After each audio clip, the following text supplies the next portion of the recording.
Details చూద్దాం. ఇక కాసేపట్లో దేశవ్యాప్తంగా నీట్ రీ ఎగ్జామ్ జరగనుంది. మధ్యాహ్నం 2 నుంచి సాయంత్రం 5:15 వరకు ఈ పరీక్ష జరుగుతుంది. నిమిషం ఆలస్యమైన పరీక్షకు అనుమతించరు. ఇక మొత్తం 22,79,000 మందికి పైగా అభ్యర్థులు ఈ పరీక్ష రాయనున్నారు. ఇందుకోసం దేశవ్యాప్తంగా 5,440 పరీక్షా కేంద్రాలు ఏర్పాటు చేశారు. 1.38 లక్షల సీసీటీవీ కెమెరాలతో లైవ్ మానిటరింగ్ చేస్తారు. అక్రమాలు అరికట్టేందుకు ఏఐ ఆధారిత సీసీటీవీలు కూడా ఏర్పాటు చేశారు. నీట్ రీ ఎగ్జామ్ కు తెలంగాణలో 208 కేంద్రాలు ఏర్పాటు చేశారు. తెలంగాణలో 2,95,000 మంది విద్యార్థులు నీట్ పరీక్ష రాయనున్నారు. పరీక్ష రాసే అభ్యర్థులకు ఆర్టీసీ బస్సుల్లో ఉచిత ప్రయాణం కల్పించింది ప్రభుత్వం. అలాగే ఏపీలో 185 కేంద్రాలు ఏర్పాటు చేశారు. ఏపీలో 65,790 మంది అభ్యర్థులు నీట్ పరీక్ష రాస్తారు. ఎలాంటి ఆందోళన లేకుండా ధైర్యంగా పరీక్షకు వెళ్లాలని కేంద్ర విద్యాశాఖ మంత్రి ధర్మేంద్ర ప్రధాన్ విద్యార్థులకు సూచించారు. అభ్యర్థులు అందరూ తప్పకుండా మంచి మార్కులు సాధిస్తారని ఆయన విశ్వాసం వ్యక్తం చేశారు. పరీక్ష సమయంలో తప్పుడు వార్తలు ప్రచారం చేసి ఆందోళనకు గురి చేయొద్దని విజ్ఞప్తి చేశారు. పిల్లల మానసిక ఆరోగ్యంపై ప్రభావం చూపే పనులు చేయొద్దని కోరారు కేంద్ర మంత్రి ధర్మేంద్ర ప్రధాన్.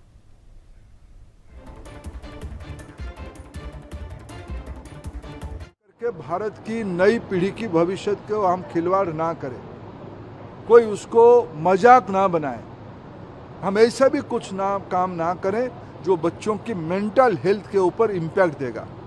कुछ घंटों के बाद बच्चे परीक्षा देने जा रहे हैं। मैं इस बात को इसीलिए उल्लेख कर रहा हूँ, कल भी भारत की तथाकथित कुछ जिम्मेवार लोग इस प्रकार के व्यवहार किए, इस प्रकार की गलत उद्देश्य से, इल इंटेंशन से कुछ व्यवहार बच्चों के साथ ऐसा किए। मैं उनको करबर्द प्रार्थना करता हूं, कम से कम अगर आप जिम्मेवार हो, अगर आप खुद को भारत की सही नागरिक मानते हो, अगर आप भारत की व्यक्तियों का नुमाइंदगी करते हो, कृपा करके आप दायित्व लो। भारत की बच्चों के ऊपर कोई कसर, कोई कष्ट आप और ना दो, यही हमारा आपको निवेदन रहेगा।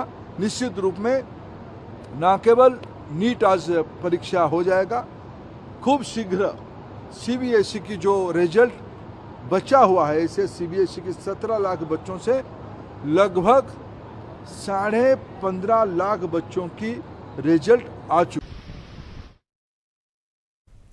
ఇక నీట్ ఎగ్జామ్ ఏర్పాట్లకు సంబంధించి పూర్తి డీటెయిల్స్ మా కరెస్పాండెంట్ విక్రమ్ అందిస్తారు. విక్రమ్, చెప్పండి, చాలా ఆటంకాల తర్వాత మళ్ళీ నీట్ రీ ఎగ్జామ్ జరుగుతోంది. ఒక రకంగా చెప్పాలంటే మానసికంగా కూడా కాస్త స్ట్రెస్ఫుల్ గా ఉంది విద్యార్థులకు అవ్వచ్చు, లేకపోతే అధికారులకు అవ్వచ్చు. మరి ఎలా ఉన్న ఏర్పాట్లు, మరి విద్యార్థులందరూ ఏమనుకుంటున్నారు? దుర్గా, తెలంగాణ వ్యాప్తంగా కూడా 208 పరీక్షా కేంద్రాల్లో మరి కాసేపట్లోనే నీట్ రీ ఎగ్జామ్ ప్రారంభం కాబోతుంది. మనం ప్రస్తుతం హైదరాబాద్లోని నిజాం కాలేజీ పరీక్షా కేంద్రం వద్ద ఉన్నాము.